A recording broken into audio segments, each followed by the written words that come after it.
क्या आप जानते हैं मॉडर्न एस्ट्रोलॉजी के हजारों साल पहले सनातन इतिहास के एस्ट्रोलॉजी में ऑलरेडी 9 प्लैनेट्स यानी 9 ग्रह के बारे में बता दिया गया था। लेकिन ये 9 ग्रह वो नहीं है जो हम लोग मॉडर्न एस्ट्रोनॉमी में पढ़ते हैं। आप जान के हैरान हो जाएंगे रीजन इन 9 ग्रह का होने का। इनको नवग्रह बोला जाता है जो सनातन धर्म और ज्योतिष के आधारशिला माने जाते हैं। ये ग्रह हैं सूर्य, चंद्र, मंगल, बुध, बृहस्पति, शुक्र, शनि, राहु और केतु। इन ग्रहों का महत्व वेस्टर्न एस्ट्रोलॉजी में भी माना गया है। परंतु सोचने वाली बात यह है कि वेस्टर्न साइंस जो सूर्य और चंद्र को प्लैनेट नहीं मानती, वो क्यों एस्ट्रोलॉजी में इनको बाकी प्लैनेट के साथ ही ग्रुप करती है?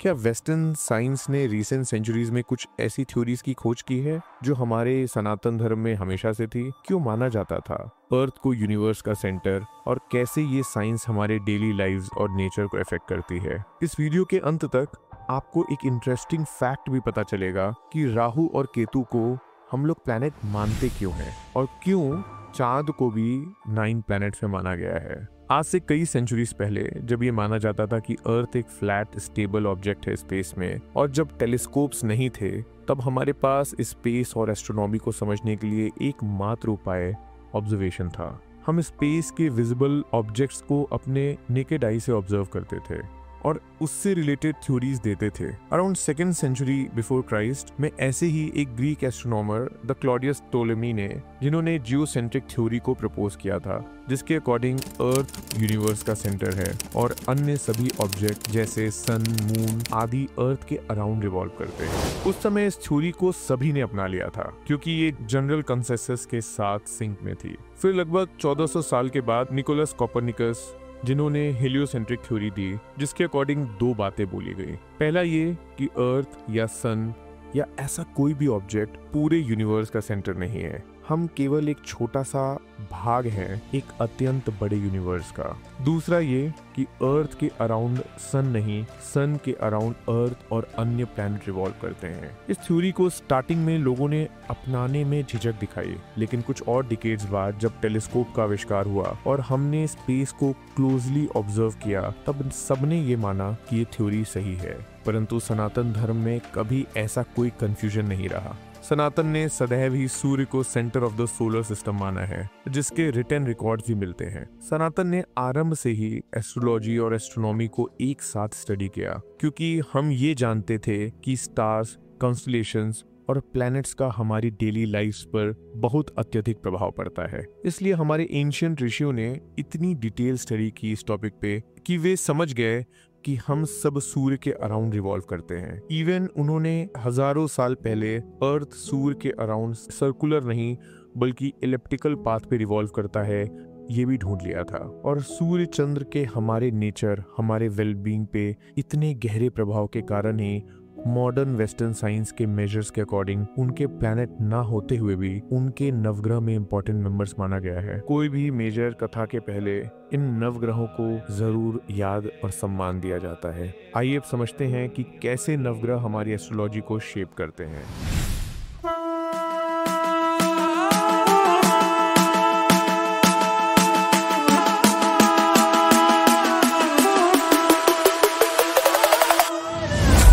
नमस्ते, आप सुन रहे हैं toss the other side story.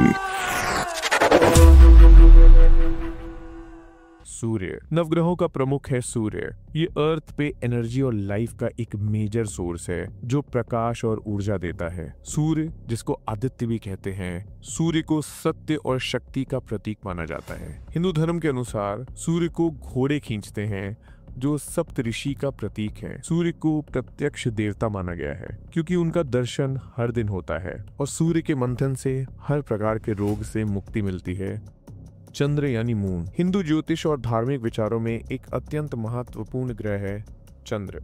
Rigveda में सूर्य के बारे में लिखा गया था कि कैसे सूर्य को 7 घोड़े खींचते हैं, और उसके बाद अथर्ववेद में माना जाता था सूर्य वृत्र का एक अंग है। वृत्र एक प्रकार का राक्षस था जिसको इंद्र ने हराया था।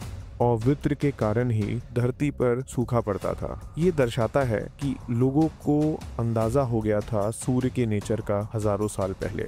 सबसे प्रमुख बात यह है कि वेद में ये बताया गया था कि सूर्य ही प्रकृति की जननी है, सूर्य से ही जीवन विद्यमान है। हनुमान चालीसा का वो वर्ड युग सहस्त्र योजन पर भानु हम सब जानते हैं। 14वीं शताब्दी में परमेश्वर नामक भारतीय मैथमेटिशियन ने ये कैलकुलेशन दिया था कि एक युग जो कि 8 मील है, 12,000 इंटू 10,000, अगर 12,000 गुणे 1,000 युग सहस्त्र योजन को कैलकुलेट किया जाए तो आप धरती से सूर्य तक पहुंच सकते हैं। इवन उसके काफी पहले आर्यभट्ट ने भी धरती से सूर्य का लेंथ अपनी पुस्तक आर्यभाटिया में वर्णन किया था। माना जाता है आर्यभट्ट ने सूर्य ग्रहण के समय अर्थ की शैडो से अर्थ और सन का डिस्टेंस कैलकुलेट किया था। और यही नहीं, इवन भागवतम में भी धरती से सूर्य का डिस्टेंस 9 करोड़ 30 लाख मील ही बताई गई है। ये तीनों कैलकुलेशन में एग्जैक्टली सेम डिस्टेंस आया है। पर मॉडर्न साइंस में 1653 में क्रिश्चियंस ह्यूगेंस ने पहली बार धरती से सूर्य का डिस्टेंस नापा था।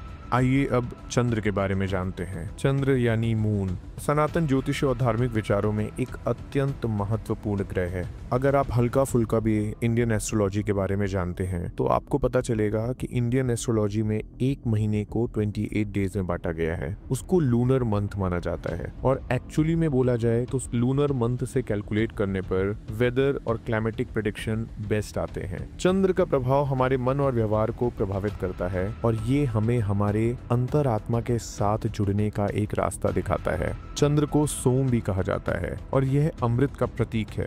अंतिम रूप से ये ध्यान और शांति का प्रतीक है। चंद्र का प्रभाव पृथ्वी के जीवन पर भी महत्वपूर्ण होता है। जैसे समुद्र के लहरों पर उसका प्रभाव रहता है, वैसे ही व्यक्ति के मानसिक लहरों पर भी उसका प्रभाव पड़ता है।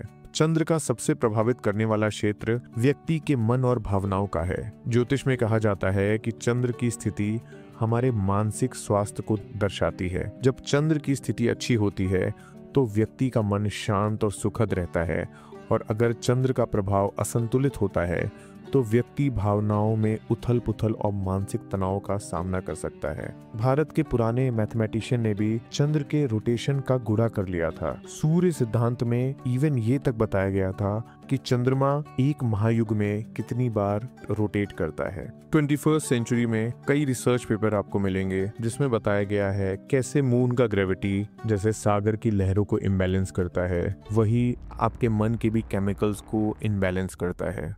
और सीधा कोरिलेशन पाया गया है मेंटल हेल्थ और मून के वैक्सिंग और वैनिंग अर्थात चंद्रमा के घटने और बढ़ने से। और हमने ये हजारों साल पहले कह दिया था कैसे चंद्रमा मन का देवता है। मंगल यानी मार्स अपनी तेजी और ऊर्जा के लिए जाना जाता है। हिंदू ज्योतिष में मंगल का प्रभाव व्यक्ति के जीवन के कई पहलुओं पर पड़ता है, जैसे कि साहस और व्यक्ति के मनोबल को बढ़ाने में। मंगल को कुजा या अंगार का भी कहा जाता है और ये ग्रह व्यक्ति के गुस्से, ऊर्जा और संकल्प का प्रतीक है। आपको जान के आश्चर्य होगा कि हजारों साल पहले वेदों में मंगल को लोहिता बोला गया है, अर्थात लोहे से बना गया। और मॉडर्न एस्ट्रोलॉजर्स ने काफी बाद मंगल को रेड प्लैनेट बोलना शुरू किया और ये माना कि मंगल की मिट्टी में लोहा ज्यादा पाया जाता है। मंगल का प्रभाव इतना गहरा होता है कि ये आपके दिमाग को तेजी से काम करने और फैसले लेने की ताकत देता है। इसका प्रभाव व्यक्ति को अपने लक्ष्यों के लिए पूरी तरह से लड़ने की शक्ति देता है। लेकिन अगर मंगल का प्रभाव दुर्बल हो तो व्यक्ति में गुस्सा और भय पैदा होता है और उसे अपने फैसलों पर शक होने लगता है। ऐसे व्यक्ति का मानसिक संतुलन टूट सकता है। इसलिए ज्योतिष में मंगल को ऐसे ग्रह के रूप में देखा जाता है जिसका प्रभाव न सिर्फ शक्ति बल्कि व्यक्ति के गुस्से और नफरत के भावनाओं पर भी होता है। मंगल को धरती पुत्र भी बोला जाता है और पुराणों में ये भी बोला गया है कि भगवान शिव के रक्त से उपजा हुआ ग्रह है। बुध यानी मरकरी हमारे दिमाग, सोचने की ताकत और व्यवहार को प्रभावित करता है। बुध को व्यक्ति के ज्ञान, बुद्धि और समझदारी का प्रतीक माना जाता है। ये ग्रह व्यक्ति की मेंटल क्लैरिटी, कम्युनिकेशन स्किल और इंटेलेक्ट पर गहरा प्रभाव डालता है। जब बुध व्यक्ति की कुंडली में अच्छा होता है तो उसके दिमाग में तेज सोचने की क्षमता और जल्दी फैसले लेने की ताकत होती है। बुध के प्रभाव से व्यक्ति अपने काम को ज्यादा ध्यान से कर पाता है और नए आइडियाज को सोचने में सफल होता है। बुध का प्रभाव किसी भी व्यक्ति के कम्युनिकेशन स्टाइल पर भी पड़ता है। जब बुध अच्छा होता है तो व्यक्ति अपने विचारों को सफाई से और आसानी से दूसरों तक पहुंचाने में सफल होता है। इसका मतलब है कि व्यक्ति अपने काम को बेहतर तरीके से समझता है और अपनी बातों को अच्छे से एक्सप्रेस कर पाता है।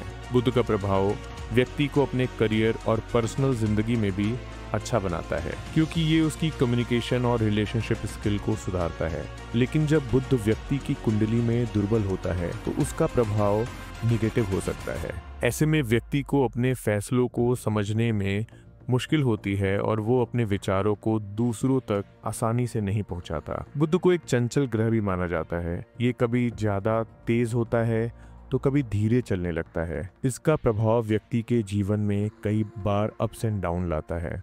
बुध का पहला वर्णन पनकाविमसा, जो कि सामवेद का एक छोटा सा हिस्सा है, उसमें पाया जाता है और शताब्द ब्राह्मण में भी पाया जाता है। बुध बस 88 डेज में सन के अराउंड रिवॉल्व करता है। इतनी जल्दी होने के नाते ही बुध को चंचल ग्रह बोला जाता है। बृहस्पति यानी जुपिटर ज्ञान, धर्म और न्याय का प्रतीक माना जाता है। बृहस्पति को देवगुरु भी कहा जाता है क्योंकि उन्हें देवताओं के गुरु के रूप में जाना जाता है। बृहस्पति का प्रभाव व्यक्ति के ज्ञान और समझदारी पर बहुत गहरा होता है। यह ग्रह व्यक्ति को अपने धार्मिक और आध्यात्मिक जीवन को समझने में मदद करता है। जब बृहस्पति व्यक्ति की कुंडली में अच्छा होता है तो उसका जीवन सफलता और समृद्धि से भरा होता है, क्योंकि ये ग्रह उसकी मनोबल और धार्मिक ज्ञान को बढ़ाता है। बृहस्पति का प्रभाव व्यक्ति के करियर पर भी पड़ता है। जब बृहस्पति की स्थिति अच्छी होती है तो व्यक्ति को अपने करियर में सफलता मिलती है। ये ग्रह व्यक्ति को अपने काम को धार्मिक और नियमित तरीके से करने की ताकत देता है, जो उसे करियर में अच्छी अपॉर्चुनिटीज और ग्रोथ मिलने में मदद करता है। लेकिन अगर बृहस्पति की स्थिति कुंडली में दुर्बल हो तो व्यक्ति को अपने जीवन में कठिनाइयों का सामना करना पड़ता है। ऐसे में व्यक्ति अपने फैसलों में भ्रम और गलत सोच का सामना कर सकता है। इसका प्रभाव व्यक्ति के करियर और पर्सनल लाइफ में भी पड़ता है, क्योंकि वो सही डिसीजंस नहीं ले पाता और उसके विचार स्पष्ट नहीं होते। बृहस्पति के दुर्बल स्थिति व्यक्ति के धार्मिक जीवन को भी प्रभावित करती है और उसे अपने मॉरल ड्यूटीज और कर्तव्य का पता नहीं चल पाता। बृहस्पति का प्रभाव व्यक्ति के रिश्ते पर भी होता है। जब बृहस्पति अच्छा होता है तो व्यक्ति अपने रिश्ते में सुख और समझदारी बना के रखता है। यह ग्रह व्यक्ति को अपने रिश्ते में समझदारी और भक्ति का भाव देता है, जो उसके संबंधों को मजबूत बनाता है। अगर बृहस्पति ठीक नहीं होता तो व्यक्ति अपने रिश्तों में मिसअंडरस्टैंडिंग्स और कंफ्यूजन का सामना कर सकता है। इसलिए बृहस्पति का प्रभाव व्यक्ति के रिश्ते के लिए भी महत्वपूर्ण होता है। कुछ लोगों का मानना है कि ऋषि भृगु, जो कि फादर ऑफ इंडियन एस्ट्रोलॉजी थे, और कुछ लोगों का मानना है कि ऋषि वराहमिहिर वो भी फादर ऑफ इंडियन एस्ट्रोलॉजी थे। लेकिन भृगु को जो ज्ञान मिला वो स्वयं बृहस्पति से मिला, और वराहमिहिर ने बृहद संहिता लिखी थी जिसमें बृहस्पति के बारे में काफी डिटेल में लिखा गया था। सूर्य सिद्धांत में इवन ये कैलकुलेट किया है कि बृहस्पति का इंक्लिनेशन कितना डिग्री था और बृहस्पति अपने धुरी पे रोटेशन कितने देर में करता था और सूर्य के अराउंड रिवॉल्यूशन कितने देर में करता है। अब जानते हैं शुक्र के बारे में, अर्थात वीनस। शुक्र देवता से जुड़ा है। शुक्र को सुख, समृद्धि, प्रेम और सौंदर्य का प्रतीक माना जाता है। यह ग्रह व्यक्ति के जीवन में सुख, शांति और आकर्षण का प्रभाव डालता है। शुक्र के प्रभाव व्यक्ति के रिश्ते, प्रेम और सौंदर्य के अनुभव को सुधारता है। जब ये ग्रह अच्छा होता है तो व्यक्ति अपने रिश्ते में प्यार और समझदारी बनाकर रखता है। शुक्र के प्रभाव से व्यक्ति का जीवन सुखद और समृद्ध होता है और उसका जीवन राजनीतिक, आर्थिक और व्यवहारिक दिशा में सफल होता है। शुक्र का प्रभाव व्यक्ति के प्रेम और रिश्तों पर भी पड़ता है। जब शुक्र व्यक्ति की कुंडली में अच्छा होता है तो उसका प्रेम जीवन सफल और सुखद होता है। शुक्र व्यक्ति के आर्थिक जीवन को भी प्रभावित करता है। ये ग्रह व्यक्ति के धन, संपत्ति और आर्थिक सफलता का प्रतीक होता है। जब शुक्र व्यक्ति के कुंडली में अच्छा होता है तो उसे आर्थिक सफलता और समृद्धि मिलती है। शुक्र को भगवान लक्ष्मी से भी जोड़कर देखा जाता है। हमारे ऋग्वेद में भी शुक्र को वीणा बोला गया है। उसी से इंस्पायर होके वीणा को बाद में वीनस लिखा गया। शुक्र के बारे में भारतीय मैथमेटिक्स ने अपनी किताबों में लिखा है, जैसे आर्यभट्ट ने सूर्य सिद्धांत, लता देवा ने रोमका, पानका सिद्धांत में, खांद्रकद्यका में। इन पुस्तकों में शुक्र का एग्जैक्ट कैलकुलेशन सेकेंड्स के पॉइंट तक लिखा गया है, जो कि 20th सेंचुरी के वेस्टर्न साइंस के कैलकुलेशन से बस 0.8 सेकेंड्स कम आया है। आइए अब जानते हैं सबसे पॉपुलर या अनफेमस प्लैनेट शनि के बारे में। शनि यानी सैटर्न कर्म और नियम का प्रतीक है। शनि का प्रभाव व्यक्ति के जीवन में कठिनाइयां, कठोर परीक्षाएं और कभी कभी देर से सफलता देने का होता है। शनि को सबसे ज्यादा कठिन और सब्र का ग्रह माना जाता है। इसका प्रभाव व्यक्ति को अपने जीवन में एक डिसिप्लिन और हार्ड वर्क का पाथ सिखाता है। जब शनि अच्छा होता है तो व्यक्ति अपने मेहनत के फल को अच्छे से पाता है, लेकिन जब ये ग्रह दुर्बल होता है तो व्यक्ति को अपने जीवन में अनेक मुश्किलें और समस्याएं उठानी पड़ती हैं। शनि का प्रभाव व्यक्ति के कर्मों पर भी पड़ता है। जब शनि व्यक्ति के कुंडली में अच्छा होता है तो उसका कर्म फल भी अच्छा होता है और वो अपनी मेहनत से सफलता और इज्जत पाता है। ये ग्रह व्यक्ति को सिखाता है कि जीवन में जो भी हम करते हैं उसका फल अवश्य मिलता है और हमेशा अपने कर्मों को सुधारना चाहिए। इवन शनि का प्रभाव व्यक्ति के व्यक्तित्व पे भी पड़ता है। जब शनि व्यक्ति के रिश्ते में अच्छा होता है तो उसे अपने रिश्ते में स्थिरता और समझदारी मिलती है। शनि का प्रभाव व्यक्ति को अपने रिश्ते में थोड़ा रिजिड और डिसिप्लिन बना लेता है, जिससे उसके रिश्ते और विचारों में स्थिरता आती है। शनि का नाम शनिचर्य से पड़ा है, अर्थात धीरे चलने वाला, क्योंकि सूर्य सिद्धांत शिरोमणि में लिखा गया है, ने कैलकुलेट करके एग्जैक्ट सेकंड्स तक बताया है कि सैटर्न को सन के अराउंड रिवॉल्व करने में कितना टाइम लगता है। पौराणिक कहानियों में शनि को सूर्य की दूसरी पत्नी छाया का संतान माना जाता है। क्योंकि सूर्य ने शनि को अपनाया नहीं था, इसीलिए शनि के अंदर सूर्य को लेकर काफी क्रोध भरा हुआ था। इसीलिए माना जाता है कि किसी के भी कुंडली में अगर सूर्य और शनि एक साथ हैं तो उसका प्रभाव काफी खराब होता है। अगर आप एस्ट्रोनॉमिकल डेटा को देखें तो पूरे सोलर सिस्टम के इकोसिस्टम को सूर्य और शनि बैलेंस करते हैं। पुराणों में शनि को लेकर एक काफी इंटरेस्टिंग कथा है। माना जाता है शनि के इन्फ्लुएंस से भगवान भी नहीं बच पाते। भगवान शिव ने माता सती को शनि के प्रभाव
जो अपने आप में कोई ध्रुव ग्रह नहीं, लेकिन इसका प्रभाव व्यक्ति के जीवन पर गहरा पड़ता है। केतु को अक्सर मोक्ष ग्रह के रूप में भी जाना जाता है, क्योंकि ये व्यक्ति के स्पिरिचुअल लिबरेशन और आत्मा की मुक्ति की तरफ ले जाता है। केतु राहु के साथ ही काम करता है, लेकिन इसका प्रभाव व्यक्ति के जीवन में अलग तरीके से होता है।